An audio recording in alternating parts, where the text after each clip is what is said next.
Alors voici quelques exemples qui m'ont été ramenés de Géorgie hier. Et alors, la Géorgienne qui me les a ramenés m'a expliqué que au niveau de la conservation, il ne faut pas laisser dans un sac plastique. Peut-être que vous serez tenté de les mettre dans un sachet papier, puis le tout dans un sachet plastique pour les ramener de Géorgie, mais le cas échéant, dès que vous arrivez, il faut plutôt les mettre dans un torchon en coton, et si possible de manière à ce qu'ils ne se touchent pas les uns les autres. Alors c'est fait pour être suspendu, hein.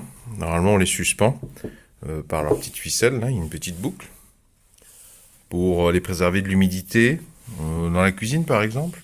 Faut pas qu'ils sèchent trop vite parce que ça sèche très très rapidement. Et donc vous voyez, il y en a de plusieurs types. Je vous ai mis l'adresse, ceux-là sont très bons. J'en ai mangé plusieurs déjà. Ils viennent du supermarché dont je vous ai parlé à Tbilissi, dont vous trouverez l'adresse dans la description sous la vidéo. Et alors là, il y en a deux sortes, il y en a au moins deux sortes. Il y a ceux qui contiennent des noix, de grec, pardon, et ceux qui contiennent des noisettes. Voilà, les deux sont très bons. Bon, vous aurez peut-être, si vous craignez un petit peu des dents, tout ce qui est dur, peut-être que vous préférez les noisettes, mais enfin moi je vous conseille de goûter les deux. Et précision, c'est pas très sucré en fait, hein, parce que c'est déjà fait à partir de chair et de pellicule, enfin de peau de raisin. Donc c'est déjà, il y a déjà un peu de fructose. Ils doivent rajouter du sucre, mais je trouve que ça reste raisonnable, quoi. C'est pas du tout du caramel, c'est pas du tout une barre. Enfin, c'est pas du miel hein, au niveau pouvoir sucre.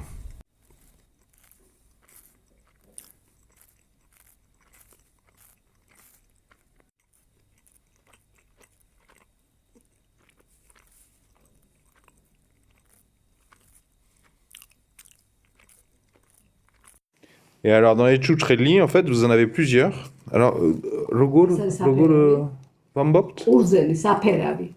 Saperavi, Uzlejishi, ha. Saperavi. C'était le que bami. On fait le vin rouge avec, comme cette sorte de raisin, et ça s'appelle saperavi. Des variétés de raisins rouges, quoi. Oui. Et Katsipeli. Katsinelli. Katsiteli. Rkatsitelli. Je vous le mettrai dans la description sous la vidéo, écrit de manière à bricoler. Rkatsitelli. Et donc, je suppose que c'est plutôt de l'uni blanc, enfin des variétés du raisin blanc, quoi. Mais voilà, comme dans la culture française, le pain le plus simple mais de qualité, c'est un élément important, une bonne baguette. Si t'aimes la bonne baguette en France qui sort du four, fonce quand t'es en Géorgie, acheter du tonispuri.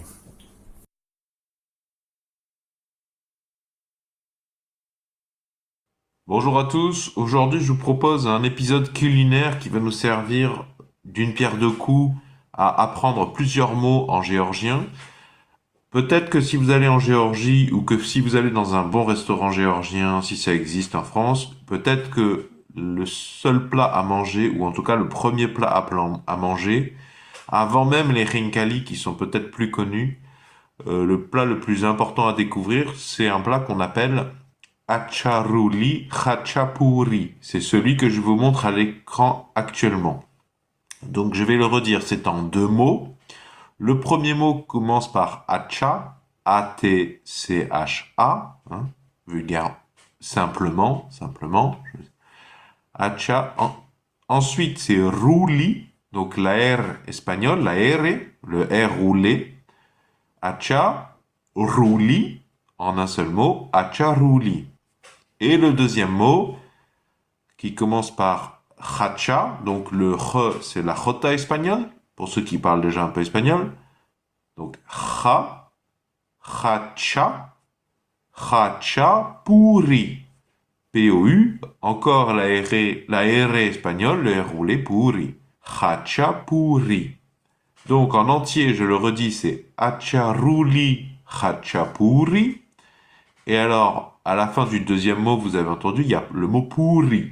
Le mot pourri en géorgien, c'est le mot pour désigner le pain. Quand vous entrez dans une boulangerie géorgienne, vous avez le choix classiquement entre deux pains, essentiellement, les pains du quotidien. Je parle de même que nous avons la baguette, ou la baguette simple ou la baguette tradition, la baguette classique ou la baguette céréale. Bon, eux, c'est pas baguette, c'est pourri. Mais ça ressemble pas du tout à une baguette, mais c'est le pain quotidien chaud, bon, multi-usage. Pourri, c'est le pain. Et alors, le hacharuli khachapuri, c'est un plat basé sur un pain, justement. Donc, c'est sur un... Ça ressemble à la pizza, entre la pizza et la crêpe, d'une certaine manière, avec toutes les déclinaisons possibles. C'est pour ça que khachapuri, dans la cuisine géorgienne, vous l'aurez souvent. Mais moi, je ne vous parle pas du khachapuri. Je vous parle d'un khachapuri particulier, le hacharuli khachapuri. Sinon, vous avez les khachapuri fromage, khachapuri haricots rouges, etc., etc.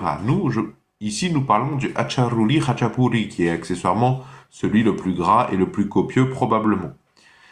Donc, ça se présente un petit peu comme une pizza, mais ce que je voulais vous dire, c'est que quand on vous le sert, donc ça peut être par exemple avec un morceau de beurre, mais dans tous les cas, il doit y avoir un œuf et du fromage.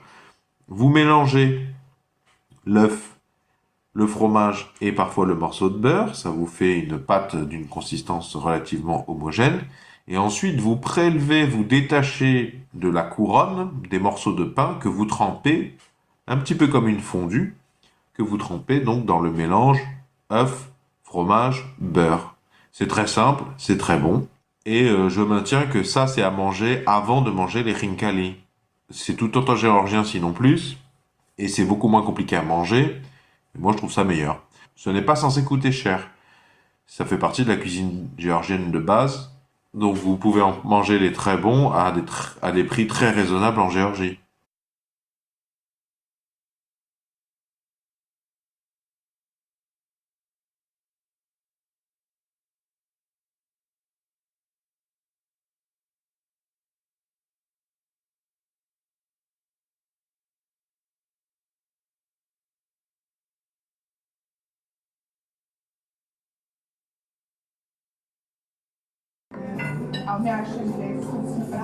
Donc dans cette version du khachapuri, il y a 2 couches de fromage. Tu as une première couche de fromage normal, entre guillemets, et dessus tu as du soulgouni. Un autre faux ami en géorgien. Ça, en géorgien, ça se dit bakali. Le verre à pied, bakali. Je vous l'écris dans la description sous la vidéo. Et bakali, ça fait penser en français à bocal. Probablement que ça vient de là, peut-être. Probablement. Mais c'est pas bakali, ça veut pas dire bocal. Ça veut dire verre à pied. En verre, hein. Pour le vin, par exemple. Bonjour. Les khinkali sont un des principaux plats nationaux géorgiens. Le re, au début de khinkali, c'est le même phonème que en français dans l'onomatopée. C'est un joli projet, là. Il abuse quand même, hein. Or, les khinkali, ce n'est pas si facile que ça à manger. Ça demande de l'organisation si on veut le manger correctement, le savourer pleinement. D'abord, enfourcher la tige du khinkali. Alors, j'utilise le mot tige parce que, grosso modo, le khinkali a une forme relativement similaire à celle d'une figue et je cherche à désigner ce qui correspond à la tige sur la figue. Ensuite, tirez délicatement le khinkali dans votre assiette. À l'intérieur du khinkali, il y a une boulette de viande assaisonnée d'épices. Et cette boulette de viande trempe dans son jus de cuisson. Et ce jus, il est aussi bon que tout le reste. Ne pas boire le jus du khinkali, ce serait un petit peu comme si vous peliez un camembert avant de vous en découper une tranche pour manger un morceau de camembert. Donc, attendez quelques dizaines de secondes que le khinkali refroidisse un petit peu. Attendez au moins suffisamment pour que le khinkali ne fume plus au risque de vous brûler la langue, ce qui va vous gâcher complètement l'entièreté du repas. Ensuite, attrapez le khinkali avec une ou deux mains, mais le plus important, c'est surtout la tige en bas, la tige vers le bas. Et donc, vous mordez dans la partie la plus haute qui fera face à votre visage, la partie la plus haute du khinkali. En mangeant attentivement du haut vers le bas, vous éviterez que le jus ne sorte et ne vous coule sur les doigts, accessoirement. Puisqu'en faisant ainsi, la pâte forme une sorte de bol imperméable qui contient le jus. La deuxième étape, une fois que vous avez croqué une première fois dedans, c'est aspirer le jus. Et une fois que j'ai bu tout ce bon jus délicieux, je peux manger le reste du khinkali. À la fin, il ne reste plus que la tige. Les Géorgiens appellent ça l'estomac. c'est très bon nature ou assaisonné d'un petit peu de poivre, par exemple. Mais il faut faire attention parce que quand vous mangez plusieurs khinkali, plusieurs tiges mangées successivement, ça peut vous poser sur l'estomac, ça peut vous couper un petit peu la faim. Voilà, d'ailleurs, là, je vous montre, je vous fais profiter. Ça, c'est une spécialité géorgienne aussi. C'est un nougat, mais sauf que c'est pas un nougat comme on connaît en France qui est dur, il est mou. Je vais peut-être avoir du mal à vous montrer. C'est des noix grecques et c'est 1000 fois plus mou que le nougat qu'on connaît en France, que j'aime pas trop moi, parce que justement le nougat, surtout le nougat de fête, on se pète les dents dessus. Moi j'ai mal aux gencives, je préfère pas en manger. Mais ça c'est du nougat géorgien, c'est beaucoup plus meuble, c'est avec du miel et des noix grecques essentiellement, sauf que les noix grecques elles ont été revenues à la poêle, on les a fait revenir à la poêle, mais c'est long, hein, je crois que c'est 2 heures, hein, 2 heures à la poêle. Il faut faire chauffer le miel un petit peu doucement aussi pour le faire légèrement caraméliser. Mais alors, je vous en montre, c'est un peu vicieux. Je vous le mentionne parce que je trouve ça très bon. Mais je dois vous prévenir que normalement, vous pourrez pas en trouver ça, en tout cas pas facilement en Géorgie. Parce que ça, c'est un plat traditionnel qu'on fait pour le Nouvel An. En Géorgie, on ne célèbre pas Noël, on ne célèbre pas le 25 décembre, ni le 24.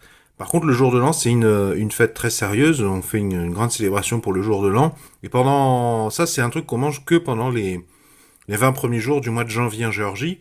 Je crois pas que vous pourrez en trouver au restaurant, mais si vous connaissez un géorgien, ou enfin peut-être à goûter dans une famille géorgienne, c'est plutôt un plat que vous mangerez dans la famille géorgienne. C'est vraiment trop bon quoi. Pour apprendre le géorgien, voilà, je t'explique le contexte.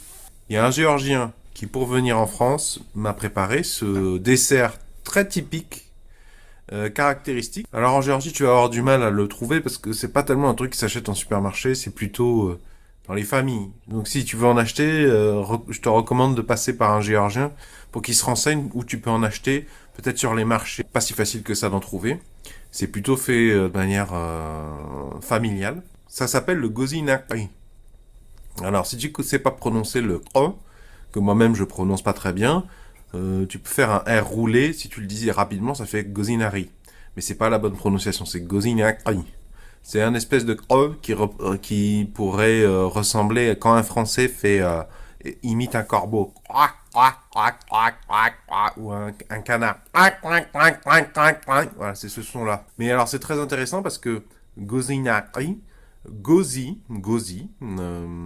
qui est un mot assez pittoresque pour un Français, gozi c'est la noix, mais sous-entendu la noix grecque. Enfin ce qu'ils appellent la noix grecque. Nous en français on ne dit pas noix grecque, on dit noix.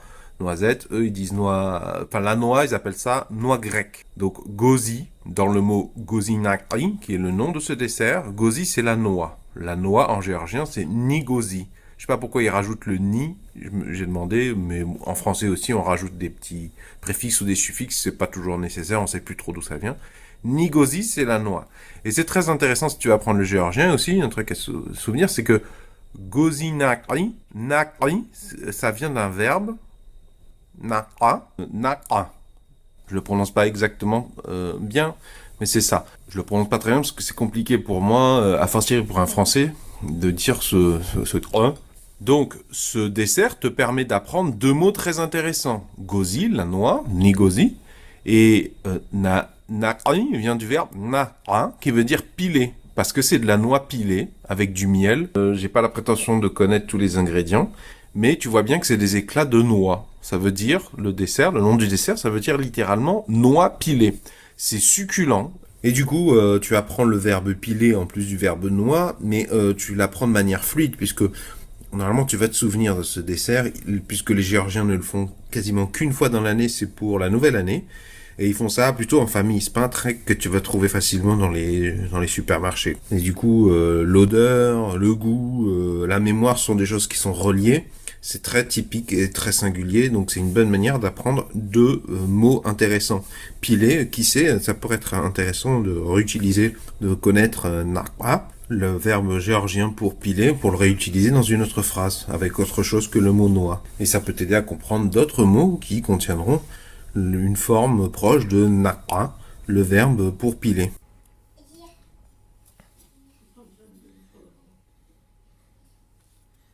Si t'as pas assez, il y en aura encore des comment ça s'appelle?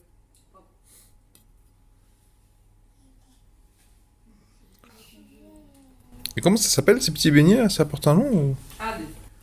Chadi? Mchadi. Mchadi. Mchadi. Cheboulili. En soulgouni. Je sais plus. Et ça, c'est du cheboulili soulgouni. Ça aussi. Mchadi. J'en profite pour contredire et contrebalancer ce que j'ai dit précédemment. Là, vous avez du cheboulili soulgouni. Et là, vous avez le soulgouni. En fait, ça c'est la version fumée de ça.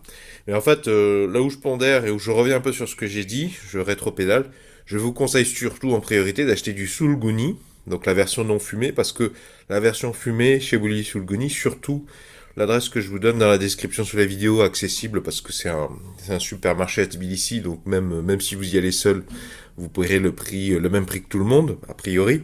Vous n'aurez pas besoin de passer par l'intermédiaire d'un Géorgien. C'est très salé. C'est beaucoup trop salé. Franchement, moi-même, je trouve que j'ai des problèmes. Des fois, je mange un peu trop salé, mais même dans ma catégorie, avec ce défaut de manger trop salé, c'est vraiment trop salé. Donc déjà, achetez celui-là, le soulgouni tout simple. Peut-être prenez-en un cheboulili soulgouni, donc la version fumée. Cheboulili, ça veut dire fumé. Soulgouni, c'est le nom du fromage. Donc ça, c'est le soulgouni tout simple. Ça, c'est le cheboulili soulgouni. Mais c'est beaucoup trop salé, franchement. À la limite, dans un petit beignet, parce qu'ils en font sous forme de beignet aussi, une tranche de cheboulili soulgouni dans un petit pain, dans un petit beignet, c'est meilleur qu'une tranche de soulgouni dans le même beignet. Là, ça va, parce que dans le pain, c'est intéressant d'avoir quelque chose d'un peu plus fort, parce que le pain va diluer un petit peu le goût, mais seul, c'est très très bon, le soulgouni, quoi. Faut absolument en ramener si vous avez l'occasion. Et alors ça, c'est un autre fromage. Malheureusement, je n'arrive pas à prononcer, on me l'a déjà dit le nom, mais en fait, à la française, comme il y a plein de phonèmes géorgiens que je ne connais pas, je ne peux pas le prononcer, je ne sais pas le prononcer. Je vous mettrai son nom dans la description sous la vidéo si vous voulez en acheter. Je vous recommande d'en acheter si vous revenez de Géorgie, parce que ça, c'est le fromage qui sert à faire les khachapuri. Khachapuri, c'est vraiment un incontournable de la cuisine géorgienne, c'est très très bon, ça se mange sans fin. C'est une espèce de galette dans laquelle on met plein de choses, et dans la version fromage, on utilise ce fromage très très répandu. Après, il n'y a pas que des khachapuri au fromage, hein. Il peut y avoir avec de la viande, différents types de graines, etc., etc.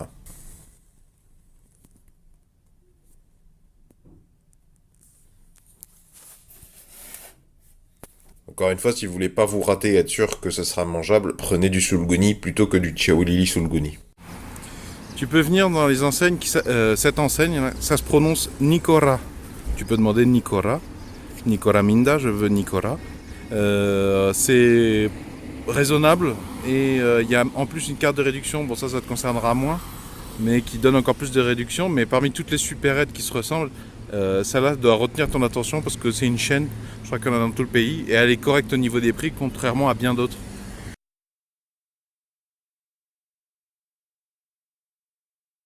Les boulettes là, de viande, ça s'appelle katletti. Ah oui, avec crémali, il faut manger si tu veux. Au début, c'est avec crémali.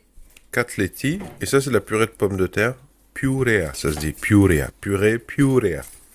Et ça, cette sauce là, qui ressemble à du ketchup, vite fait, c'est tremali.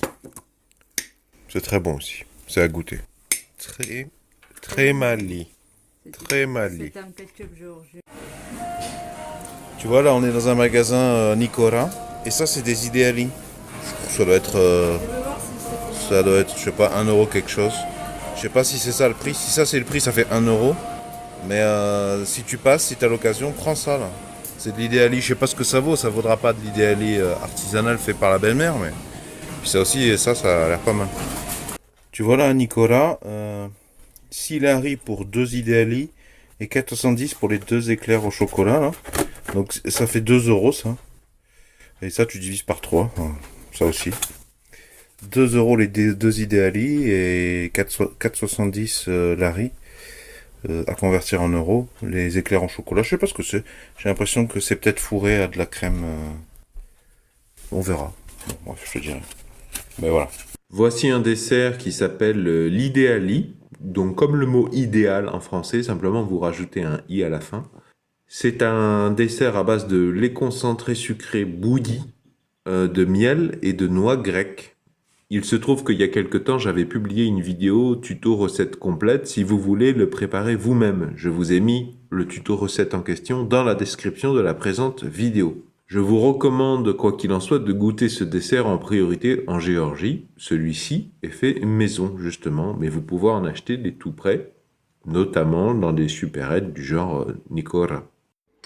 Tu vois, moi, ce que je te recommande de tester dans la cuisine géorgienne, si tu vas dans l'enseigne Nikora, dont je t'ai déjà parlé, qui est très raisonnable au niveau... Enfin, très raisonnable, non, c'est pas que c'est très raisonnable, c'est que même si tu es un occidental, même si tu es un français, déjà, tu es sûr que tu vas avoir les prix géorgiens, que les prix vont pas être modifiés au moment du passage à caisse. Et même les géorgiens du quotidien y vont, les prix sont raisonnables, contrairement à certaines supérettes. Donc ça, c'est un mélange de sarrasin. En fait, ça s'achète au Nikora. J'essaierai de te montrer l'étal en question, la partie charcuterie traiteur. Tu peux acheter ça, là, c'est en verre, là. Donc là, il y a deux choses que j'ai mélangées. Hein. Il y a le sarrasin que tu connais, mais je trouve qu'il est cuit assez différemment de ce qu'on cuit en France. Et en France, dans un restaurant, tu mangeras pas souvent du sarrasin, je crois, parce que c'est plutôt peut-être parce que ça a une réputation de plat de pauvre. C'est plutôt en Bretagne que tu vas en manger, alors que c'est très bon, le sarrasin, c'est dommage qu'on n'en ait pas un peu plus. C'est très bon. Mais ça, tu vois, ça, c'est un mélange... Donc ça, c'est des épinards vraiment à la géorgienne. Alors moi, je déteste les épinards en France. Hein. Mais c'est pour ça que je te le recommande, c'est que c'est mélangé avec des noix grecques, comme souvent dans la cuisine géorgienne, il y a souvent des noix. Ce mélange que je te montrerai sur l'étal, c'est vert, hein, essentiellement. Et il y a, donc, je t'ai dit, épinards, noix grecques et un mélange d'épices géorgiennes. Donc, c'est certainement un chouïa trop salé, mais pas non plus trop. Je vais pas remarquer. Des fois, je mange des trucs, je t'assure que je vois que c'est bien beaucoup trop salé, mais là, non. Vraiment, je te le recommande. C'est un truc que tu peux acheter au Nicolas. Et franchement, c'est intéressant, parce qu'une fois que tu as mangé plusieurs fois des khinkali, plusieurs fois des khachapuri, pardon, plusieurs fois des khinkali, le pain et le fromage, ça va 2 secondes. Et tu vois, tout ça, on l'a acheté au Nicolas, les saucisses géorgiennes, le mélange sarrasin géorgien avec épinards à la géorgienne et un bout de soulgouni, qui est un fromage géorgien. Voilà, un exemple de truc correct au niveau des prix, et c'est la Géorgie. D'ailleurs, tu vois, quand on l'a, avant de le mélanger au sarrasin, ça donne ça. Prali. Et ça s'appelle soit prali, qui veut dire épinard, Oui, ou Niguziani Prali. ou alors nigoziani, Niguziani Prali. nigoziani prali. Et gozi, tu sais, c'est la noix. Tu vois, là on voit pas bien parce qu'il n'y en a plus beaucoup. C'est des haricots verts avec de la noix. Et du coup, c'est pas du beurre, c'est de la noix, quoi. Mais c'est pas mal. Je te recommande de goûter parce que c'est pas cher. Et en plus, ça te fera manger des fibres. Parce que en Géorgie, le problème, c'est qu'on mange très très gras, beaucoup de pain et de fromage. Je te recommande de goûter si tu cherches des choses à goûter. Un autre truc que tu trouveras notamment à Nicolas et à bien d'autres endroits, mais ça, je te conseille de goûter. C'est en fait, c'est comme du boursin, mais c'est censé être fait de manière plus artisanale. Et ouais, ça rappelle le boursin, c'est un fromage, un frais mou, persillé, mais c'est beaucoup plus subtil que le boursin. Puis le boursin, il doit y avoir tout un tas de cochonneries addictives, genre du sel et du sucre en plus. Ça se mange ça avec du pain, ou avec, voilà, c'est du sarrasin, mais avec des condiments, quoi. Voilà, je sais pas comment ça s'appelle. Ça, c'est un truc qui se met en complément. Oui, Naduri. N-A-D-O-U-R espagnol. Ah. Naduri. Naduri. Donc c'est pas la R donc c'est pas la R espagnole. N-A-D-O-U-R-I. C'est le re français. Et tu vois, ça c'est un Nicolas au traiteur. Bah, tout ce qui te fait envie, tu peux le prendre en fait. Hein. Un moyen de découvrir de la bonne nourriture géorgienne, mais simplement, bah, c'est de prendre ce qui te fait envie. Tu peux y aller, avec ton pouvoir d'achat de français, tu peux y aller à peu près les yeux fermés.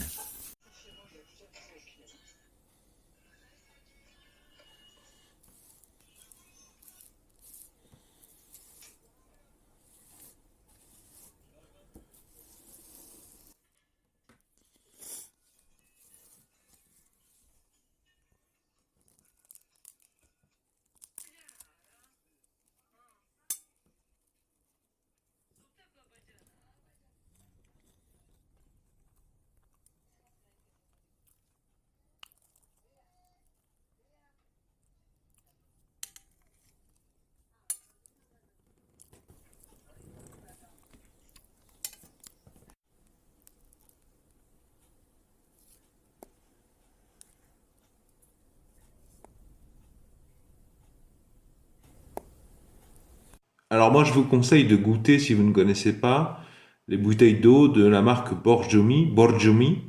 Le R, c'est un R roulé espagnol. Borjomi. C'est un incontournable du goût géorgien. Rien qu'à ce titre, c'est intéressant d'y goûter. Alors, je vous préviens que c'est une eau pétillante très salée. Ça plaira pas à tout le monde. Il y a des gens qui n'aiment pas ça. Le plaisir de boire ce genre d'eau, c'est un plaisir coupable qui est pour moi très très proche de celui de boire de l'eau pétillante corse de la marque Orezza. Je sais pas si je le prononce correctement, mais je me souviens qu'en Corse, cette eau me faisait le même effet à peu près pour les mêmes motifs. Moi, je suis assez client. Mais c'est très salé et je suppose que c'est proscrit pour les personnes avec des problèmes cardiaques et ou une alimentation trop salée. Ça peut mériter d'en parler avec un médecin. Parce qu'un voyage en Géorgie, c'est quand même pas si proche que ça de la France et c'est pas pour qu'il se passe des choses désagréables. Mais comme c'est une eau très salée, bah c'est une eau qui aide à la digestion, je crois qu'on peut dire ça comme ça, même si c'est probablement prendre des raccourcis d'un point de vue nutritionniste et physiologique. Quoi qu'il en soit, ces images vous donnent une idée des prix raisonnables en 2023 dans une supérette Nicora. Ça vous permettra de savoir si vous allez dans une autre supérette, si les prix sont dans les mêmes plages. Ça vous permettra de contextualiser, de comparer. Je précise que je n'ai aucun partenariat, je n'ai aucun avantage en nature à parler de l'enseigne Nicora. Simplement, c'est une de mes rares balises, une de mes rares lianes, donc je m'y raccroche et je m'y compare beaucoup. Simplement, ça s'arrête là. Borjomi est le nom d'une ville en montagne très connue pour ses eaux de boisson, mais aussi son activité thermale et ses stations de ski. Bon, c'est une ville qui s'oriente avec un marketing assez bobo, qui vise des gens quand même, pas les classes les plus populaires.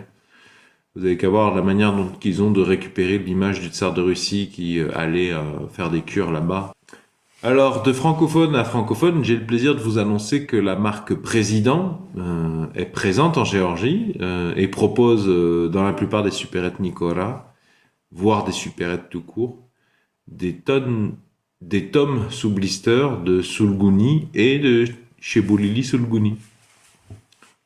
Donc, vous êtes à peu près sûr de toucher un prix correct et d'un point de vue sanitaire, d'être dans quelque chose d'assez cadré, voire même le conditionnement sous blister pour la valise, bah tout le travail est quasiment fait, hein. C'est très pratique.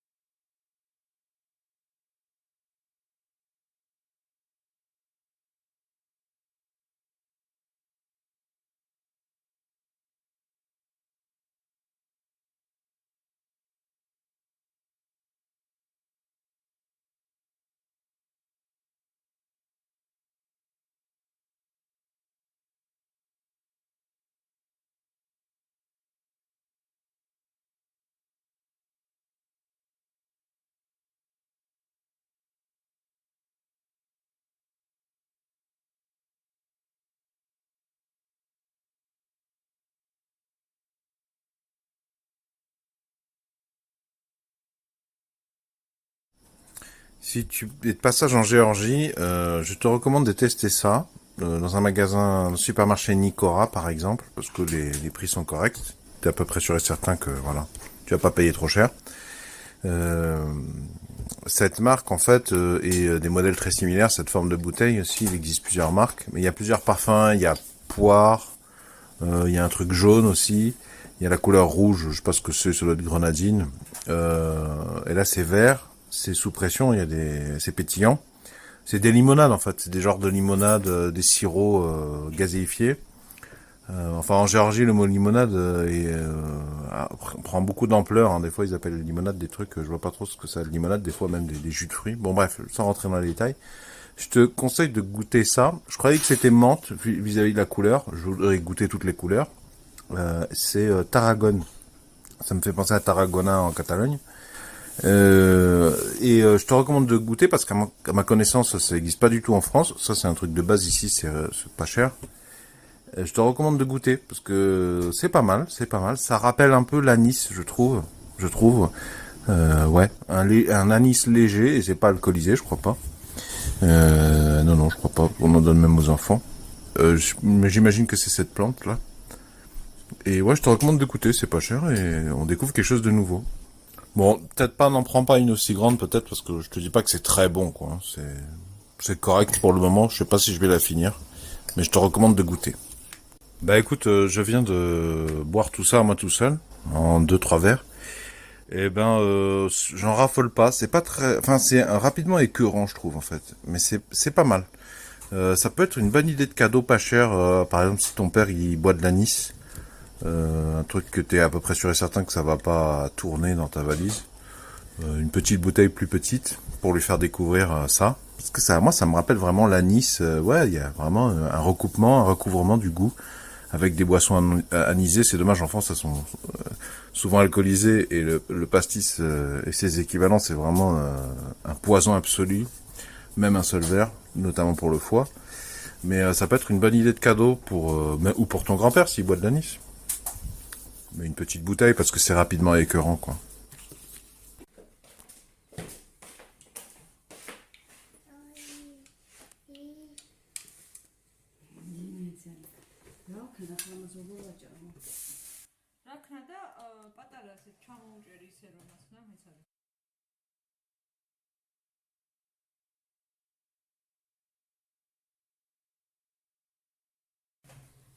Donc en fait, tu prends ta fourchette, là, tu prends un mélange de féculents fromage, là-dedans.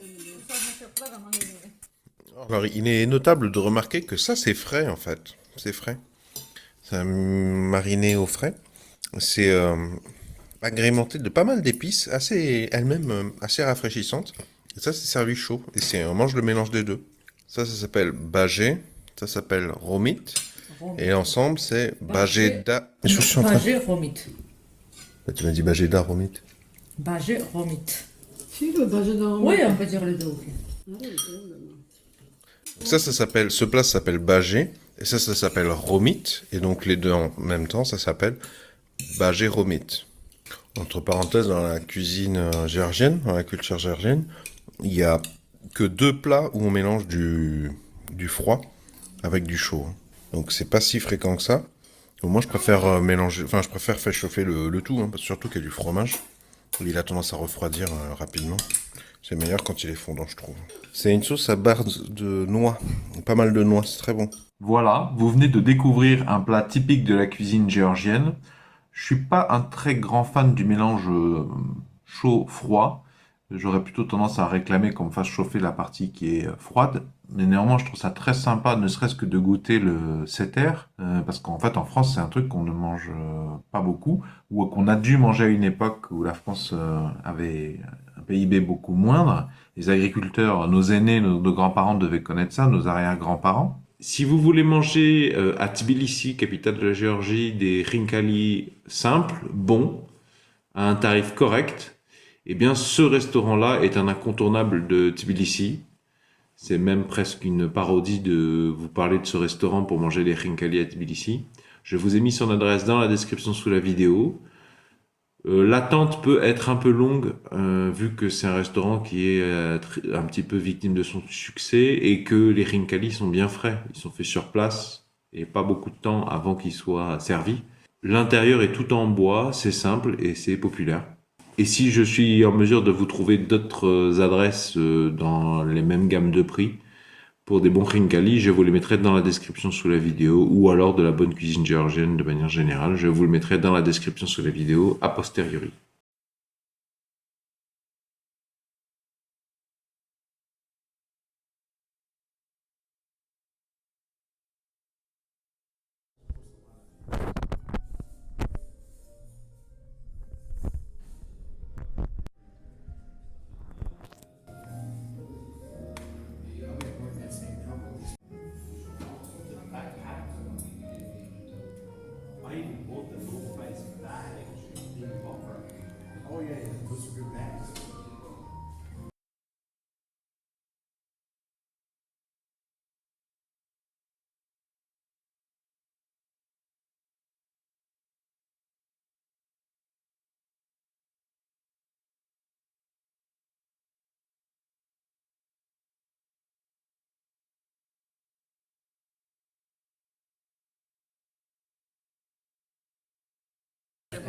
Alors, je vous recommande de tester cette limonade faite maison à base de fruits rouges. Il n'y a pas de gaz parce qu'elle est artisanale, c'est à base de fruits rouges. Mais ils appellent ça limonade aussi. Limonati.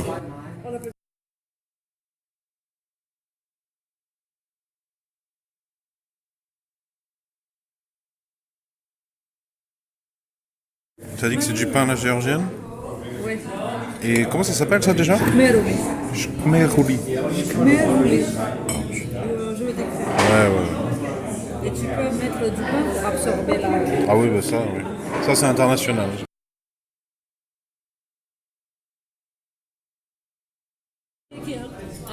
Chocolat blanc et sorbet de fruits rouges, je sais pas encore lequel.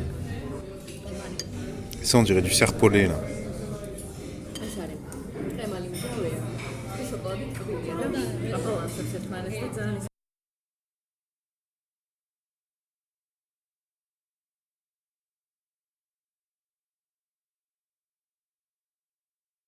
Là, ce restaurant sous le théâtre, dont j'ai dû te montrer quelques photos, on en a eu au niveau des prix pour 50 € pour 3. On a invité la personne qui nous avait trouvé l'adresse, qui est une bonne amie.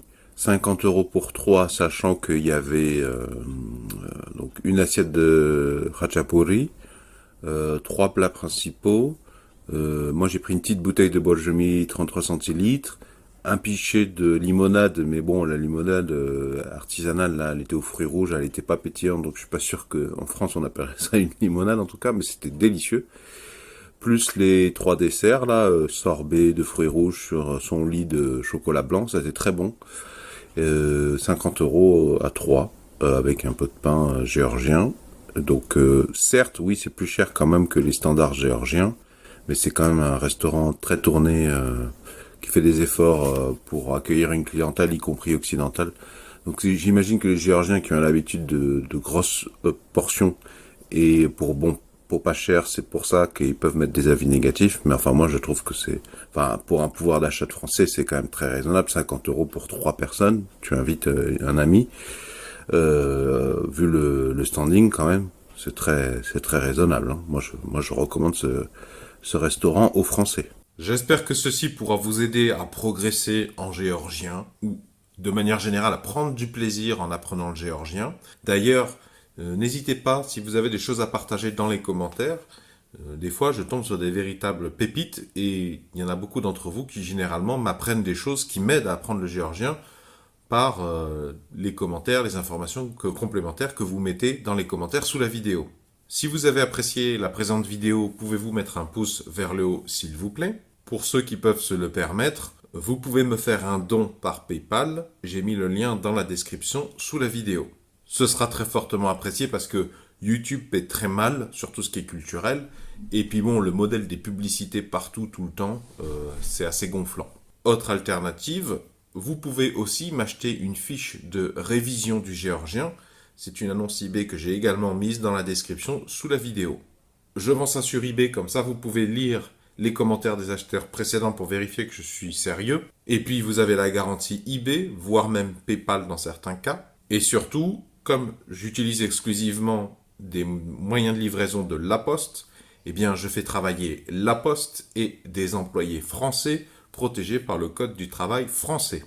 Plutôt que de céder à la facilité et de vous vendre comme le font certains youtubeurs, des babioles en plastique produites à l'autre bout du continent, dans un pays où le code du travail est invivable, je trouve que c'est une alternative culturelle plus constructive, intéressante et originale. Vont s'afficher à l'écran un rond et un rectangle. Le rond, vous cliquez dessus, ça vous abonne gratuitement à la présente chaîne YouTube. Quant au rectangle, ça vous emmènera vers tous les épisodes de la même thématique pour ceux qui veulent approfondir leur apprentissage.